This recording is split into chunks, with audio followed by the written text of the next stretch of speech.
we are going to learning about the second chapter, respiration.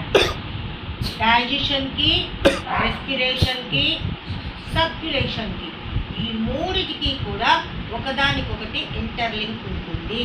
మనం digestion పార్ట్లో చూసాం. Digestive సిస్టంలో ఏమవుతుందంటే టోటల్గా డైజెస్ట్ అయిన ఫుడ్ మొత్తం కూడా అబ్జార్బ్ అయిపోతుంది. అబ్జార్బ్ అయి దేంట్లో కలుస్తుంది అంటే బ్లడ్లో కలుస్తుంది. బ్లడ్లో కలిసిన తర్వాత ఏమవుతుంది అంటే మళ్ళీ అక్కడ మనం తెలుసుకోవాల్సిన నెక్స్ట్ పాయింట్ ఏంటి అంటే రెస్పిరేషన్. మనం తినంగానే ఎనర్జీ రాదు. మనం తిన్న తర్వాత తిన్న ఫుడ్ బ్లడ్లో కలిసిన తర్వాత అది రెస్పిరేషన్ జరిగి అప్పుడు మనకి ఎనర్జీ రిలీజ్ అవుతుంది. ఆ రిలీజ్ అయిన ఎనర్జీని మనం మెటబాలిక్ యాక్టివిటీస్కి, అదర్ యాక్టివిటీస్కి ఆ ఎనర్జీని యూజ్ చేసుకోవడం జరుగుతుంది. సో ఇప్పుడు మనం నెక్స్ట్ చాప్టర్ రెస్పిరేషన్ గురించి చూద్దాం. ఈ రెస్పిరేషన్ అన్న పదం ఎక్కడి నుంచి వచ్చింది అంటే రెస్పైర్ అనే లాటిన్ వర్డ్ నుంచి వచ్చింది. ఈ లాటిన్ వర్డ్కి మీనింగ్ ఏంటి అంటే టు బ్రీత్ అని అర్థము. రెస్పైర్ అన్నది లాటిన్ వర్డ్, దాని యొక్క మీనింగ్ ఏంటి అంటే టు బ్రీత్ అని చెప్పేసి అర్థం. ఇప్పుడు మనం రెస్పిరేషన్ అన్నది టూ యాక్టివిటీస్ని కలిపి రెస్పిరేషన్ అని చెప్పేసి అంటూ ఉంటాం. ఈ రెస్పిరేషన్ లేదా బ్రీతింగ్ అనేది టూ యాక్టివిటీస్ ఉంటాయి.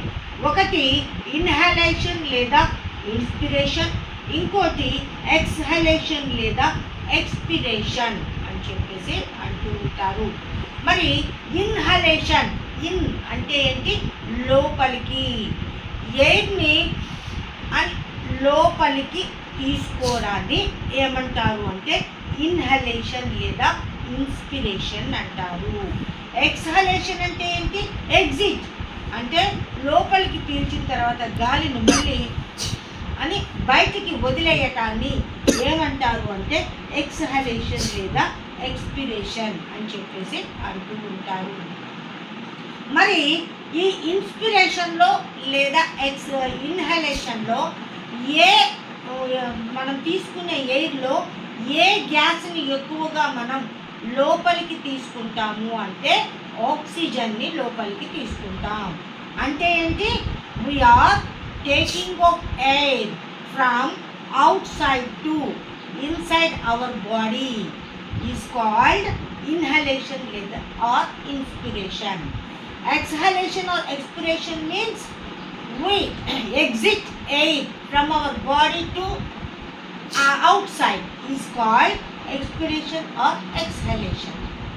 దీనికి మనం అనదర్ ఇంకొక నిర్వచనం కూడా చెప్పుకోవచ్చు.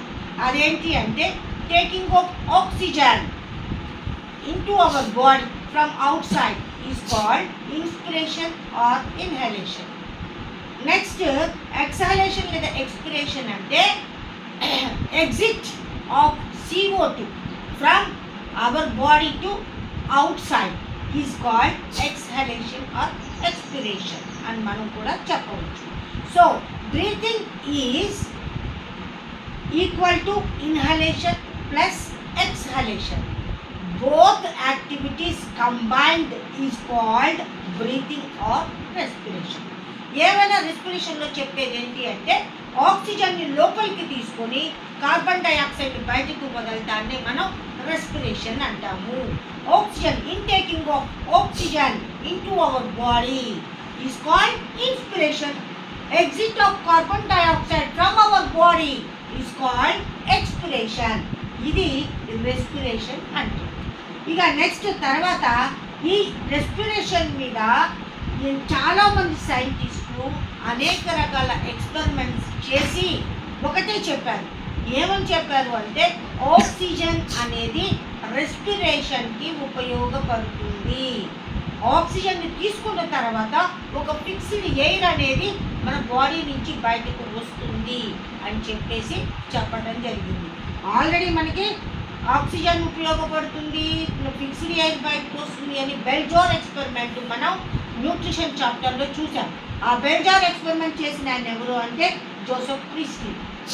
ఈ జోసెఫ్ ప్రీస్లీ, లెవోయిజర్, జాన్ డేపర్, ఈ ముగ్గురు కూడా ఈ రెస్పిరేషన్ మీద బాగా ఎక్స్పెరిమెంట్లు చేసి వీళ్ళు చివరికి చెప్పింది ఏంటి అంటే ఆక్సిజన్ని మనం intaking of air from our into our body, CO2 or fixed air exit from our body అని చెప్పేసి వీళ్ళు ఈ ఎక్స్పెరిమెంట్స్ ద్వారా ప్రూవ్ చేయడం జరిగింది. మరి ఈ ఫిక్స్డ్ ఎయిర్ని కొన్నాళ్ళ పాటు మన బాడీ నుంచి రెస్పిరేషన్లో బయటకు వచ్చే ఎయిర్ని ఫిక్స్డ్ ఎయిర్ అని చెప్పేసి పేరు పెట్టడం జరిగింది. దీని తర్వాత CO2 అని పేరు పెట్టడం జరిగింది. ఎవరు అంటే జోసెఫ్ బ్లాక్ అన్న సైంటిస్టు CO2 అని చెప్పేసి ఆ ఫిక్స్డ్ ఎయిర్కి పేరు పెట్టడం, కార్బన్ డైఆక్సైడ్ అని పేరు పెట్టడం జరిగింది. ఇక బ్రీతింగ్ అనేది నార్మల్ రేట్ ఎలా ఉంటుంది? అడల్ట్స్ అంటే 12 to remaining up to 40-50 years వరకు కూడా అడల్ట్స్ అంటే హెల్తీగా ఉన్న అడల్ట్స్లో నార్మల్ బ్రీతింగ్ రేట్ ఎలా ఉంటుంది అంటే 12 to 16 టైమ్స్ పర్ మినిట్. ఒక నిమిషానికి 12 to 16 టైమ్స్ మనం బ్రీతింగ్ చేయడం జరుగుతుంది. ఇన్ఫాంట్స్ అంటే అప్పుడే పుట్టిన బేబీస్, వాళ్ళల్లో 30 to 60 times per minute, 30 to 60 times per minute ఇన్ఫాంట్స్లో బ్రీతింగ్ రేట్ అనేది ఉంటుంది. తర్వాత 1 to 3 ఇయర్స్ వరకు 24 to 34 టైమ్స్ పర్ మినిట్ ఉంటుంది. 6 to 12 ఇయర్స్ వరకు 18 to 30 టైమ్స్ పర్ మినిట్ అనేది బ్రీతింగ్ రేట్ అనేది ఉంటుంది. ఇక్కడ మీరు ఒకటి గమనించండి, ఏజ్ పెరుగుతున్న కొద్దీ బ్రీతింగ్ రేట్ అనేది తగ్గుతూ వస్తుంది. ఒక్కొక్కసారి ఈ రేట్లో ఉంటే ఆ పర్సన్స్ హెల్తీగా ఉన్నట్టు లెక్క. ఇన్ కేస్ అడల్ట్స్లో దీనికంటే బాగా ఎక్కువగా ఉన్నా, దీనికంటే బాగా తక్కువగా ఉన్నా వాళ్ళల్లో ఈ రెస్పిరేటరీ ప్రాబ్లమ్స్, బాడీలో అదర్ ప్రాబ్లమ్స్ ఉన్నట్టు లెక్క. సో హెల్తీ అడల్ట్స్లో normal breathing rate must be between 12 to 16 times per minute ఉంటేనే వాళ్ళు హెల్తీ అడల్ట్స్ కిందకి వస్తారు. మరి ఈ బ్రీతింగ్ రేటు నార్మల్గా ఉండాలి, హెల్తీగా ఉండాలి అంటే ఇప్పుడు ఆల్రెడీ చాలామంది చెప్తున్నారు, యోగా అంటున్నారు, ధ్యానం అంటున్నారు, ప్రాణాయామం అంటున్నారు. ఇవన్నీ దేనికి అంటే ఈ బ్రీతింగ్ రేట్ని నార్మల్గా ఉంచి ఆక్సిజన్ని ఎక్కువగా మన బాడీలోకి తీసుకొని మన బాడీలో ఉన్న బ్లడ్ను మొత్తాన్ని ప్యూరిఫై చేసి మన మెటబాలిక్ యాక్టివిటీస్ అన్నీ కూడా ఇంకా యాక్టివ్గా చేసుకోవటానికి మనం చెప్పిన యోగా, ధ్యానం, ప్రాణాయామం ఇవన్నీ కూడా మనకి ఉపయోగపడుతూ ఉంటాయి.